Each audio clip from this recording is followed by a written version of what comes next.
Good morning all of you. मैं Kamlesh sir एक बार फिर अपने यूट्यूब चैनल एग्जाम 21 के प्लेटफॉर्म पर। तो आइए इस भाग में हम लोग जैन धर्म के बारे में अध्ययन करेंगे।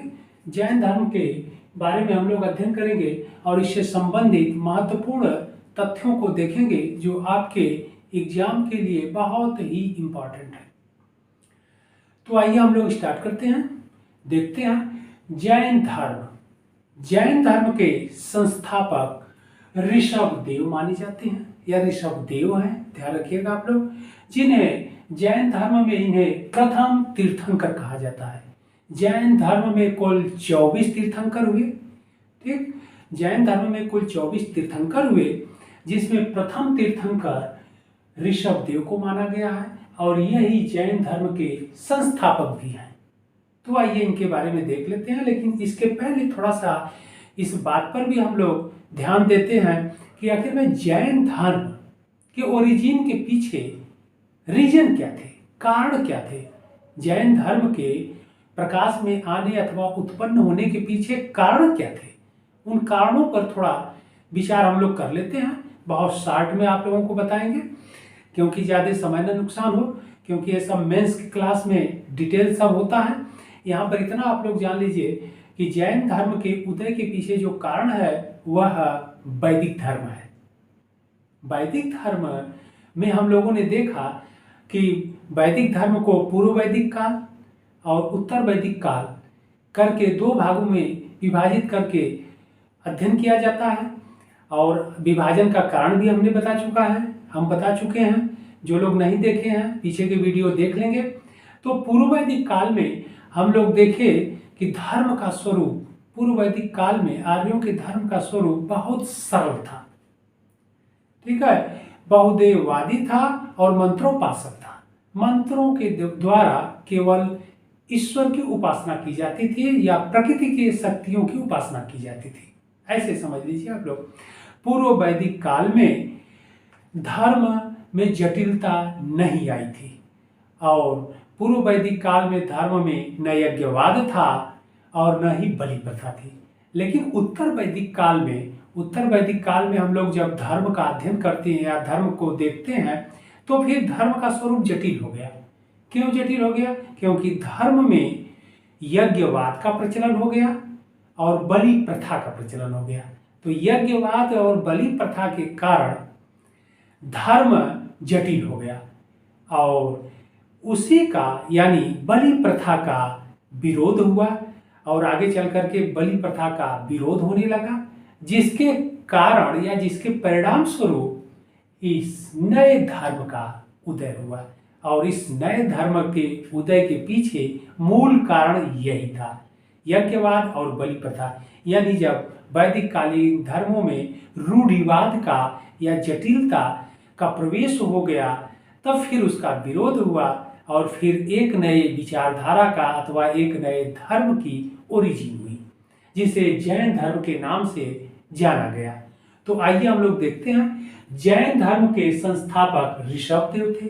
इन्हें प्रथम तीर्थंकर कहा जाता है या ये जैन धर्म के प्रथम तीर्थंकर भी थे। जैन धर्म में कुल 24 तीर्थंकरों का उल्लेख मिलता है, यानी 24 तीर्थंकर थे, लेकिन उसमें ऐतिहासिकता मात्र 2 तीर्थंकरों की मिलती है, 23वें तीर्थंकर और 24वें तीर्थंकर। 23वें तीर्थंकर पार्श्वनाथ थे और 24वें तीर्थंकर महावीर स्वामी थे। ध्यान रखिएगा आप लोग, एग्जाम में हमेशा पूछता है कि ऐतिहासिकता मात्र 2 लोगों की मिलती है और शेष लोगों की ऐतिहासिकता, मतलब कहने का तात्पर्य यह है कि तीर्थंकर 1 से लेकर के 22वें तीर्थंकर तक की ऐतिहासिकता नहीं मिलती है। तो आइए हम लोग देखते हैं। जैन धर्म के संस्थापक ऋषभ देव थे, जिन्हें प्रथम तीर्थंकर कहा जाता है। इनका जन्म अयोध्या में हुआ था। यह इक्ष्वाकु वंश के थे या कुल के थे और इनकी मृत्यु कैलाश पर्वत पर हुई। और यह ऋषभ देव ऐतिहासिक पुरुष नहीं थे या ऐतिहासिक व्यक्ति नहीं थे। ध्यान रखिएगा आप लोग, केवल इनके बारे में इतना ही जानकारी मिलती है और जानकारी का जो स्रोत है जैन अनुश्रुतियां हैं, इस बात को ध्यान रखना है। अब आगे हम लोग देख लेते हैं कि पार्श्वनाथ पार्श्वनाथ जो है 23वें जो तीर्थंकर हैं जैन धर्म के, पार्श्वनाथ जैन धर्म के 23वें तीर्थंकर हैं और इनकी ऐतिहासिकता मिलती है। और तो 23वें यानी पार्श्वनाथ और 24वें महावीर स्वामी के बारे में ऐतिहासिकता मिलती है। तो फिर यहाँ से आगे हम लोग बढ़ते हैं और जैन धर्म के जो 23वें तीर्थंकर हैं पार्श्वनाथ, इनका जो प्रतीक चिन्ह था सर्प, बार बार आपसे एग्जाम में पूछा जाता है। और यहाँ पर ध्यान रखिएगा कि ऋषभ देव जो प्रथम तीर्थंकर थे, इनका जो प्रतीक चिन्ह था बैल, यह भी आपसे एग्जाम में कई बार पूछा गया है, इस बात को ध्यान रखिएगा। तो फिर पार्श्वनाथ जो 23वें तीर्थंकर हैं, इनके बारे में हम लोग देखते हैं। तो पार्श्वनाथ का जन्म काशी में हुआ था। इनके पिता का नाम अश्वसेन था, इनकी माता का नाम वामा था और इनकी पत्नी का नाम प्रभावती था, या प्रभावती के साथ इनका विवाह हुआ था। विवाह होने के पश्चात इनका मन गृहस्थ आश्रम में नहीं लगता था, इसलिए इन्होंने 30 वर्ष की अवस्था में या 30 वर्ष की उम्र में या 30 वर्ष में गृह त्याग कर दिया। ठीक, गृह त्याग कर दिए और गृह त्याग करने के पश्चात यह सम्मेय पर्वत पर तपस्या करने चले गए। सम्मेय पर्वत पर तपस्या करने चले गए और सम्मेय पर्वत पर तपस्या करने के दौरान 84वें दिन यानी 84th डे, 84वें दिन इन्हें ज्ञान की प्राप्ति होती है। और ज्ञान की प्राप्ति के पश्चात इन्होंने 70 वर्ष की उम्र तक राजगृह, साकेत, श्रावस्ती और कौशाम्बी के क्षेत्रों में जैन धर्म का प्रचार प्रसार किया अथवा अपने धर्म का प्रचार प्रसार किया, के क्षेत्रों में धर्म का प्रचार प्रसार किया। ओके, आगे हम लोग बढ़ते हैं। पार्श्वनाथ ने जैन धर्म में 4 महाव्रतों को जोड़ा और यह 4 महाव्रत किसके लिए थे, ध्यान रखिएगा, आपसे एग्जाम में पूछा जाता है, भिक्षुओं के लिए। यह 4 महाव्रत भिक्षुओं के लिए बनाए गए थे। पहला क्या था? सत्य। नंबर 2 क्या था? अहिंसा। नंबर 3 क्या था? अस्तेय। और नंबर 4 क्या था? अपरिग्रह। तो सत्य, अहिंसा, नंबर 3 अस्तेय। अस्तेय से तात्पर्य है बिना अनुमति के दूसरों की संपत्ति ग्रहण न करना अथवा चोरी न करना, ध्यान रखिएगा आप लोग। इसके बाद नंबर 4 जो है अपरिग्रह, धन का संचय न करना। धन का संचय न करने से तात्पर्य है कि धन का संचय उतना ही करना जितनी अपनी आवश्यकता हो, जितनी व्यक्ति की आवश्यकता हो, उससे अधिक धन का संचय नहीं करना चाहिए। इस बात पर जैन धर्म में बल दिया गया था। आगे जैन धर्म में मोक्ष पर बल दिया गया और तपस्या के द्वारा, मतलब कठिन अथवा कठोर तपस्या के द्वारा मोक्ष की प्राप्ति बताई गई। तो इतनी बातें इन्होंने, पार्श्वनाथ ने अपने भिक्षुओं के लिए या जैन धर्म में इतनी बातों का इन्होंने समावेश किया। 4 महाव्रत और मोक्ष पर बल इन्होंने दिया और मोक्ष के लिए इन्होंने कठोर काया क्लेश या कठोर तपस्या पर बल दिया, या कठोर तपस्या के द्वारा ही मोक्ष प्राप्ति की जा सकती है, इन्होंने बताया। इसके बाद हम लोग देखते हैं 24वें तीर्थंकर। 24वें तीर्थंकर महावीर स्वामी। महावीर स्वामी के बारे में हम लोग अब अध्ययन करते हैं। महावीर स्वामी जैन धर्म के वास्तविक संस्थापक महावीर स्वामी थे। तो आइए हम लोग इनके बारे में डिटेल हम लोग देखते हैं। और महावीर स्वामी जैन धर्म के 24वें तीर्थंकर थे, ये ध्यान रखना है, जैन धर्म के 24वें तीर्थंकर थे महावीर स्वामी। और इनके जन्म के बारे में 2 तिथियां मिलती हैं, ध्यान रखिएगा आप लोग। कभी कभी एग्जाम में पूछा जा चुका है दोनों, इसलिए हमने दोनों लिख दिया, लेकिन उसमें वास्तविक तिथि किसको मानी जाती है उस पर भी हम लोग डिटेल अध्ययन कर लेते हैं या डिस्कस कर लेते हैं। ठीक, तो महावीर स्वामी के जन्म के बारे में 2 तिथियां हैं। पहली तिथि है 599 से 527 ईसा पूर्व और दूसरी तिथि है 540 ईसा पूर्व से 468 ईसा पूर्व। ध्यान रखिएगा आप लोग। एग्जाम में एक ही तिथि आपसे पूछी जाती है, कभी कभी 599 से 527 आपके ऑप्शन में रहता है, तो आप इसको ट्रिक कर देंगे, और नहीं तो 540 से 468 ईसा पूर्व रहता है तो आप इसको ट्रिक कर देंगे, ध्यान रखना है। लेकिन इसमें एथेंटिक तिथि जो मानी जाती है 540 ईसा पूर्व से 468 ईसा पूर्व, ध्यान रखना है आप लोगों को। अब इनका जन्म कुंडग्राम में हुआ था। कुंडग्राम वैशाली के पास पड़ता है जो, और इनकी मृत्यु जो है पावा में हुई थी।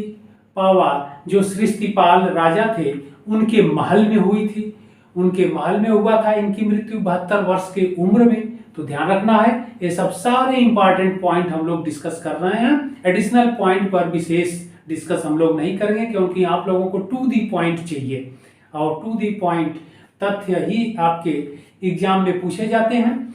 वह तो डिटेल मेंस में के लिए चलता है, मेंस की क्लास में। तो आगे हम लोग बढ़ते हैं। इनके पिता का नाम सिद्धार्थ था। सिद्धार्थ वज्जी संघ के प्रमुख थे और ज्ञात्रिक क्षत्रिय थे। ध्यान रखना है आप लोगों को, कभी कभी पूछ देता है, ज्ञात्रिक क्षत्रिय थे और वज्जी संघ के प्रमुख थे, इस बात को आप लोगों को ध्यान रखना है। इनकी माता का नाम त्रिशला था। माता त्रिशला लिच्छवी कुल की थी, आपसे एग्जाम में पूछ दिया जाता है, ध्यान रखना है। इनकी पत्नी यशोदा थी, यानी यशोदा से महावीर स्वामी का विवाह यशोदा के साथ हुआ था। और इनकी एक पुत्री थी, पुत्री का नाम प्रियदर्शना अथवा अरोज्य था। पुत्री का नाम प्रियदर्शना अथवा अरोज्य था, जो आपसे एग्जाम में पूछे जाते हैं। और प्रियदर्शना, पुत्री प्रियदर्शना का विवाह जमाली के साथ हुआ था। इस प्रकार जमाली महावीर स्वामी का जमाता था, यानी दामाद था, ध्यान रखना है। और बहुत इंपॉर्टेंट पॉइंट आप लोगों को बता रहे हैं कि महावीर स्वामी को जब ज्ञान की प्राप्ति हो जाएगी तो सबसे पहला व्यक्ति जमाली ही है जिन्होंने महावीर स्वामी के सिद्धांतों का विरोध किया। ध्यान रखिएगा, ज्ञान प्राप्ति के 14 वर्ष बाद ये जमाली महावीर स्वामी के सिद्धांतों का विरोध करता है। बहुत इंपॉर्टेंट है, क्वेश्चन आपके एग्जाम में हमेशा पूछा जाता है, इस बात को ध्यान रखिएगा कि इनके सिद्धांतों का विरोध करने वाला पहला व्यक्ति जमाली है। आगे हम लोग बढ़ते हैं। 30 वर्ष की अवस्था में महावीर स्वामी 30 वर्ष की अवस्था में अपने बड़े भाई नंदीवर्धन से आज्ञा लेकर गृह त्याग कर दिए, क्योंकि गृहस्थ आश्रम में इनका मन नहीं लगता था। ध्यान रखिएगा, गृहस्थ आश्रम में मन नहीं लगता था, इसलिए यह अपने बड़े भाई से अनुमति लेकर के गृह त्याग कर दिए। और 12 वर्ष तक इन्होंने तपस्या किया, 12 वर्ष तक इन्होंने कठोर तपस्या किया। इसके पश्चात इनको ज्ञान की प्राप्ति हुई। तो ज्ञान की प्राप्ति कहाँ हुई उसको हम लोग देख लेते हैं। जुम्बी ग्राम के पास, जुम्बी ग्राम में जो ज्ञान की प्राप्ति हुई। और जुम्बी ग्राम कहाँ पड़ता है? रिजुपालिक नदी के किनारे। रिजुपालिक नदी के किनारे जुम्बी ग्राम में साल के वृक्ष के नीचे इन्हें ज्ञान की प्राप्ति हुई। ध्यान रखिएगा, ये सब पॉइंट है, आप लोग नोट करना होगा तो नोट कर लीजिएगा। हालांकि हमको सब याद है, लेकिन यह आप लोगों को लिख दिए हैं कि स्पीडली हम बोलते जाएंगे तो आप लोग लिख नहीं पाएंगे, इसलिए ध्यान रखिएगा कि ये पॉइंट पर हम संकेत कर देते हैं, तो आप लोग ध्यान दिया करिए कि यह पॉइंट है, उसको लिख लीजिएगा, लिखना होगा तो 12 वर्ष 30 वर्ष की अवस्था में महावीर स्वामी ने गृह त्याग कर दिया और 12 वर्ष तक इन्होंने कठोर तपस्या किया। कहाँ तपस्या किया? जुम्बी ग्राम और रिजुपालिक नदी के तट पर साल के वृक्ष के नीचे। ध्यान रखिएगा, वृक्ष भी कई बार, ट्री भी कई बार पूछा जा चुका है। साल के वृक्ष के नीचे इन्होंने तपस्या किया और इन्हें ज्ञान की प्राप्ति हुई। इस प्रकार ध्यान रखना है, कभी कभी यह पूछ देता है आपसे एग्जाम में कि महावीर स्वामी को कितने वर्ष पश्चात ज्ञान की प्राप्ति हुई, तो 30 वर्ष में इन्होंने गृह त्याग कर दिया और 12 वर्ष तक इन्होंने तपस्या किया, तब ज्ञान की प्राप्ति हुई। तो 30 और प्लस 12 आप जोड़ देंगे तो 42 आ जाएगा, यानी 42 ईयर। तो 42 वर्ष की उम्र में महावीर स्वामी को ज्ञान की प्राप्ति हुआ। ज्ञान की प्राप्ति के पश्चात इन्हें केवलीन कहा गया। केवलीन से तात्पर्य है पूर्ण ज्ञानी। ध्यान रखना, ये टर्मोलॉजी आपसे एग्जाम में पूछा जाता है। केवलीन यानी पूर्ण ज्ञानी। अब पूर्ण एब्सोल्यूट ज्ञान इनके पास हो गया, एब्सोल्यूट ज्ञानी हो गए, ध्यान रखना है आपको। अब इसके बाद जिन कहा गया, जिन से तात्पर्य विजेता। विजेता से तात्पर्य कैसा विजेता? जिसने अपने इंद्रियों पर विजय प्राप्त कर लिया हो, ध्यान रखना आप लोगों को। इसके बाद है निग्रंथ। निग्रंथ भी इनको कहा गया, क्यों कहा गया? बंधन रहित होना, यानी सांसारिक बंधनों से मुक्त हो जाना, बंधन रहित हो जाना।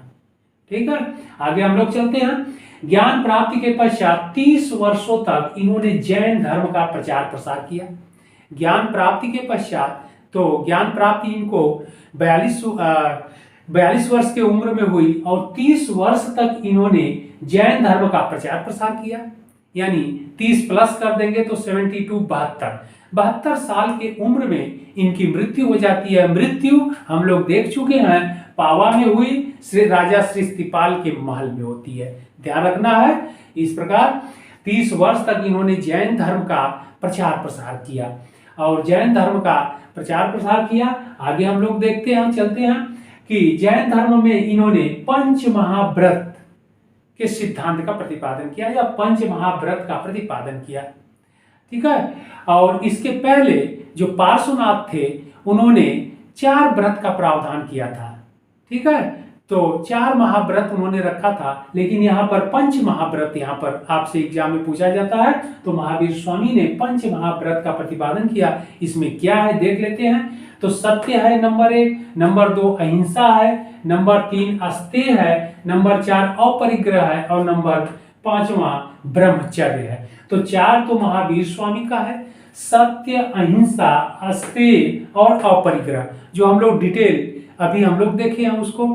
इसके बाद इन्होंने 5वां जोड़ा ब्रह्मचर्य, बहुत इंपॉर्टेंट है, आपसे एग्जाम में पूछा जाता है। ब्रह्मचर्य को इन्होंने जोड़ करके इसे पंच महाव्रत कर दिया। पंच महाव्रत का सिद्धांत इन्होंने दिया जैन धर्म में, ये ध्यान रखना है, बहुत इंपॉर्टेंट है। आपसे पूछा जाता है कि महावीर स्वामी ने कौन सा व्रत जोड़ा, तो ब्रह्मचर्य को जोड़ा, इस बात को ध्यान रखिएगा। आगे बढ़ते हैं। इन्होंने त्रिरत्न का सिद्धांत दिया या त्रिरत्न की व्यवस्था जैन धर्म में किया। त्रिरत्न क्या है? तो त्रिरत्न से तात्पर्य है पूर्व जन्म के कर्म फलों का संचय न हो, यानी कर्म फल का संचय न हो, उसके लिए इन्होंने त्रिरत्न का विधान दिया। त्रिरत्न में क्या क्या है? सम्यक श्रद्धा, सम्यक ज्ञान, सम्यक आचरण, यह 3 है त्रिरत्न में, जो आपसे एग्जाम में हमेशा पूछा जाता है कि जैन धर्म में त्रिरत्न में क्या है, तो सम्यक श्रद्धा, सम्यक ज्ञान और सम्यक आचरण है, ध्यान रखना है। अब आगे है कि मोक्ष की प्राप्ति के लिए, अब जैन धर्म में मोक्ष की प्राप्ति पर भी विशेष बल दिया गया। मोक्ष की प्राप्ति के लिए एक विधि अथवा विधान बताया गया जिसे संलेखना कहा गया, बहुत इंपॉर्टेंट है, आपके एग्जाम में हमेशा पूछा जाता है। संलेखना विधि का उल्लेख किया गया है। तो संलेखना क्या है? संलेखना विधि वह है कि शरीर को, ठीक है, शरीर को अधिक से अधिक कष्ट दे करके प्राण का त्याग करना, संलेखना विधि। क्योंकि संलेखना विधि के द्वारा एक राजा था जो मौर्य वंश का संस्थापक था। तो मौर्य वंश का संस्थापक चंद्रगुप्त मौर्य ने क्या किया कि उसने 12 वर्ष तक जब मगध में अकाल पड़ा तो उसने राजपाट छोड़ करके श्रवणबेलगोला चला गया, यानी दक्षिण भारत चला गया। श्रवणबेलगोला नामक स्थान कर्नाटक में, वर्तमान में कर्नाटक राज्य में पड़ता है। वहां जाकर के संलेखना विधि द्वारा, यानी कठोर तपस्या के द्वारा प्राण त्याग दिया। तो यही है जैन धर्म में संलेखना, मोक्ष की प्राप्ति के लिए कठोर विधान की बात कही गई है, या कठोर विधान बनाए गए हैं जिसे संलेखना कहते हैं, ध्यान रखना है आप लोगों को। अगला पॉइंट है ज्ञान प्राप्ति के लिए, जैन धर्म में ज्ञान प्राप्ति के लिए जो सिद्धांत दिए गए हैं उसे अनेकवादी सिद्धांत अथवा अनेकांतवाद अथवा स्यादवाद अथवा सप्तभंगी सिद्धांत दिया कहा गया है या बताया गया है। ठीक है, यानी अनेकांतवाद, स्यादवाद अथवा सप्तभंगी का सिद्धांत प्रतिपादित किया गया है ज्ञान के लिए। तो वह सप्तभंगी जो ज्ञान प्राप्त करने का जो स्टेप है वह क्या है? पहला है, नंबर 2 है नहीं है, नंबर 3 है और नहीं है, नंबर 4 है कहा नहीं जा सकता, नंबर 5 है किंतु कहा नहीं जा सकता, अगला है नहीं है और कहा जा सकता है, फिर लास्ट है नहीं है और कहा जा सकता है। तो इस 7 चरणों से होकर के गुजरना पड़ता है।